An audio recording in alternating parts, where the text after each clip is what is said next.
Good evening, everybody.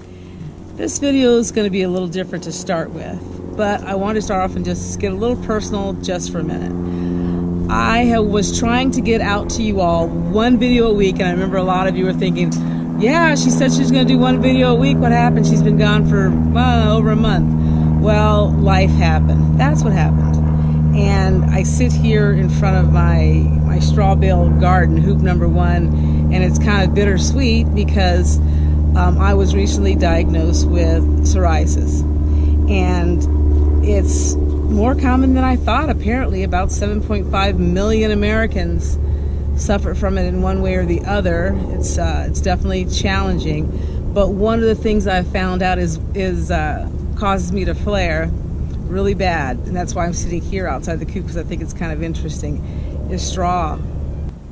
I no longer do the straw bale gardening. My family is kind of taking that over for me and kind of finishing it out and harvesting the last of this and that. I go in every now and then and water and come right out. I don't spend any time in there. And the Tabasco peppers are doing fantastically in there. So I will give you an update of what's been going on in the homestead in a future video. But today's video is going to be about taking a negative and turning it positive. And that negative is the psoriasis, which has plagued me terribly, and still trying to find that right combination of dietary changes as well as medications if necessary. Right now it has really been challenging. I'm pretty covered in just some discomfort. It's itching, flaking, all that type. Sometimes it's flaking. I don't really experience a lot of that, but it's very dry and itchy. And but through the positive of that is that I'm looking into things that help reduce the flare and help clear up your skin, and that is fermented foods. And along that line is kombucha. And I've been looking into that, and I have a video today, the day before my birthday. I got a kombucha starting kit so you can start fermenting your own, and I'm going to share that with you in a few. But after that, I will attempt to start getting some more videos out to you, starting with an update, because a lot has been going on. We have harvested our meat birds, and that was quite an experience. So I definitely have to publish that. And just some things that are going on in the third hoop garden, as well as the things that we've planted in the ground. We've already harvested some radishes out of the garden that we've just planted in the ground. So I want to give you those updates, but today's about the kombucha, so stay tuned. Thanks again for subscribing, and if you haven't subscribed, please do, and follow along with us building this homestead here in the Arizona desert.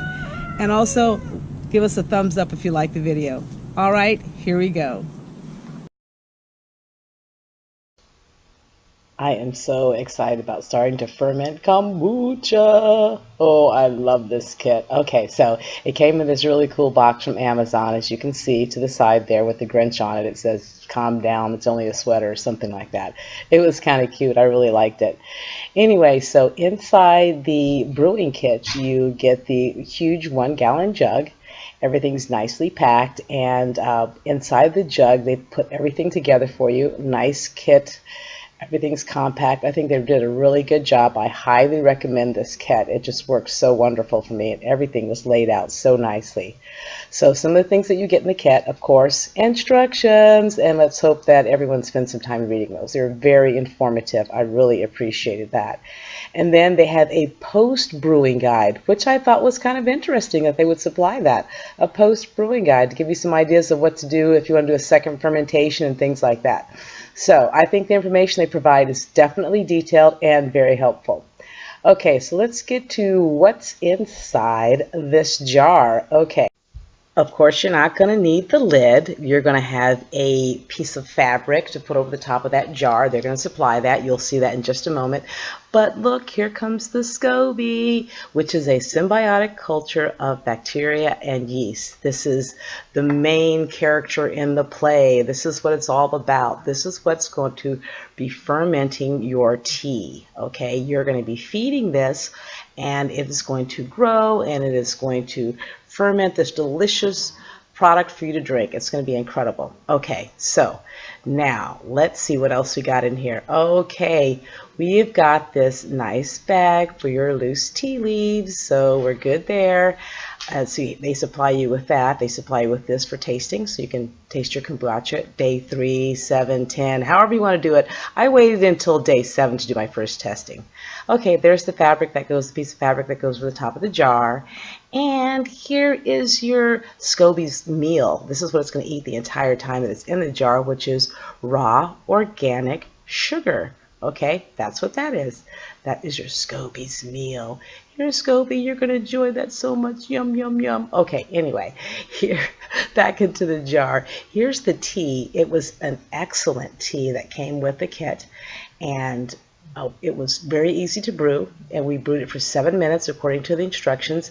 Some of the items that I noticed on, or some of the other videos I watched on Facebook, brewed it for longer, but it just depends on how strong of a tea that you would like.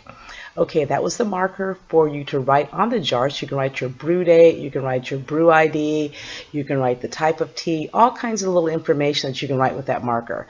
There is your temperature gauge for the jar, and right before that I pulled out a pH test kit. Okay, so these are all the items that you get in your kit. It's all inclusive, and it is very incredible that they supply you with every little thing you need. The only thing you're going to be adding to this, obviously, is your water and what you're going to use to brew your tea.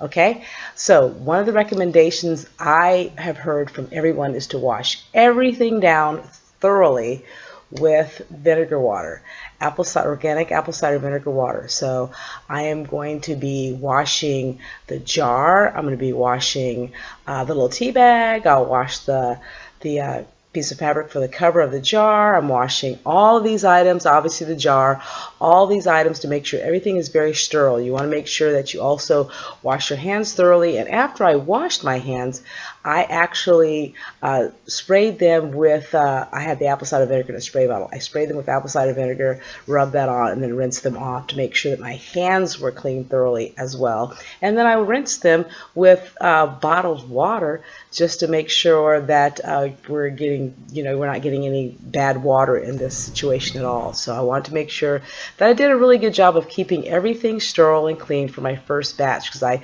understand that you don't want to have any issue with mold or anything like that. So I was very careful in cleaning everything up and getting everything ready. Okay, I am back. That is the end of our 7 minutes. The timer went off.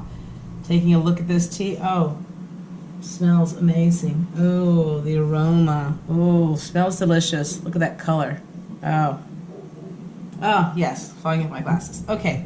Anyway, let's get that bag out of there.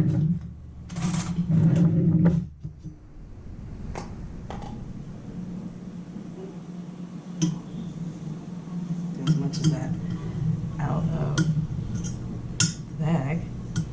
Don't want anything just wasted in the bag. Set that on the lid. There we go. Ooh, that does look delicious. Okay, so now that we have that, we're going to put in the entire contents of the bag. Not sure why I took the scissors away earlier. That made no sense, but okay, so here's the organic cane sugar. We're dumping the entire contents in. I guess I should move this over. Trying to move my SCOBY as little as possible. So hold on one second here. I think the camera can see, but I want to make sure you all can see. Okay, that sounds really good. Okay, awesome. Okay, there we go. Kind of organizing things a little bit better. Okay, so in goes the sugar. Oh, yes, get every bit of that deliciousness. That's going to be your SCOBY's meal for a while. Okay, so let's stir this, make sure this all gets dissolved into the tea. And it really shouldn't be hard because this tea is extremely hot right now. Extremely hot.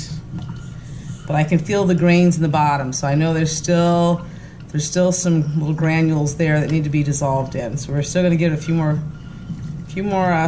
turns of the wooden spoon here. Now I'm feeling it less.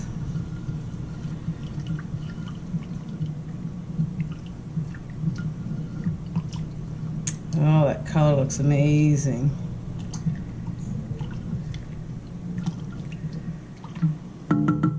right. That over here. Perfect. Now, let's add this to our jar. I had also kind of rinsed this really well with vinegar water, just to be sure everything is on the up and up. And I'm always saying, oh wow, they didn't pour fast enough, they spilled. And I did the same thing, I just spilled. Wow. Go figure. Okay. So, clean up my mess here. Dry off this other jar. Let's try to keep everything nice and clean. Okay, so we've got that in there. So now we need to start adding our 8 cups. I'm going to lay this right here so it stays the way it should be. 8 cups of filtered cold water. So let's do that now.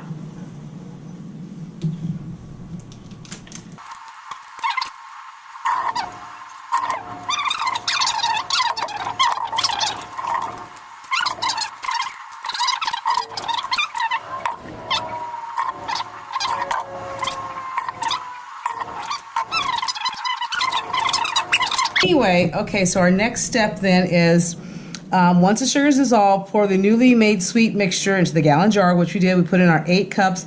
And after you put in the 8 cups, it said it should be about 3/4 full, and that's what we have here. Let's get this out of the way. Let's get our tea jar front and center. Okay. Yes, we have a 3/4 full jar. Okay, so then it says adhere we already adhered the temperature gauge. And then it says it needs to be between 68 and 86. Okay, so we are at 78, and I will turn that. I believe you should be able to see that. Let me take a look. It's hard to see, so let me bring that a little bit.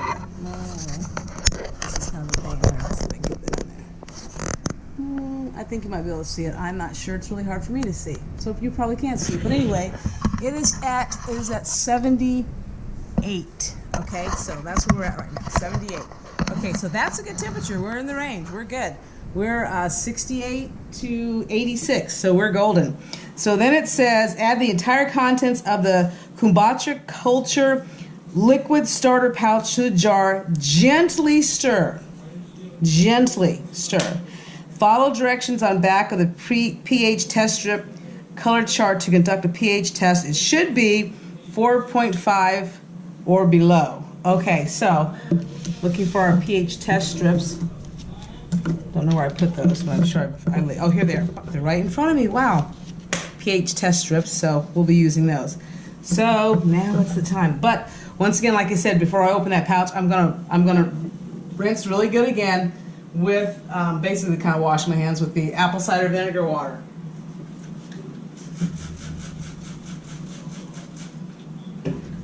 What's on my skin right now really burns.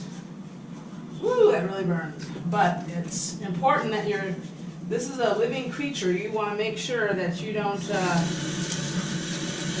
it. As a matter of fact, I'm going to take the purified water to rinse my hands.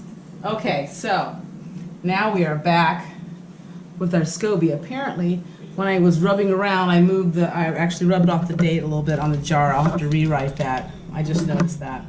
Okay, so here it is. I'm going to cut all the way across. I'm going to cut all the way across the top. So there's nothing to slow it from gracefully plopping, shall we say? There she goes. She, he, it. Welcome to your new home. As you can see, already right-siding itself. Okay, they say, but sometimes it doesn't. They say it's okay if it doesn't. If it doesn't float up right away, that's okay. So there that is right there. Now that it says, of course, we want to cover it ASAP. Okay, get that covered right away. Okay, and then while we're getting out the pH test strip, we'll keep that covered. Okay, it says. We did that. Okay, before moving on to the next step, we did that. We put the entire contents. Now it says a gentle stir. It just didn't say stir, ring. It said a gentle stir. So we're going to give it a gentle stir. 1, 2, we're going to leave it at that. Ooh, wow. The wooden spoon got a lot of the stuff on it. I hope that's not a problem. Oh wait, wow, maybe wooden was not the way to go? Not sure about that. But it's coming off, so it's fine. I'm just gonna go right back in with the SCOBY. You don't wanna take any of that away. Not sure why this is doing this right now. Really messing with me right now on camera. Really doing it. We're really gonna do this right now. Okay, not now, Biggs. All right. Yep, yeah, we're really doing it right now, people. It's happening. Anywho, so once you get your wooden spoon out of there, I don't know if a wooden spoon is the way to go for that. Discuss that later. But anyway, once you get that gently stirred, it says we need to check to see what our pH is. So let's do that next. Okay, so there's the gauge, okay, and they want the water to test at 4.5 or below. So let's see where we are. Let's see where we are, 4.5 or below. All right, get our test strip pack out. Get one of the test strips. Well, after 10 long days, I had some delicious kombucha. And I want to tell you, it is absolutely amazing. I'm looking forward to trying second fermentation next time. So if you have any flavors you suggest, please leave them in the comments below. Also, thanks for joining us, and I hope you like this video. So please subscribe if you did, and join us along the way as we homestead here in the desert of Arizona. But as always, be happy, be well, be blessed.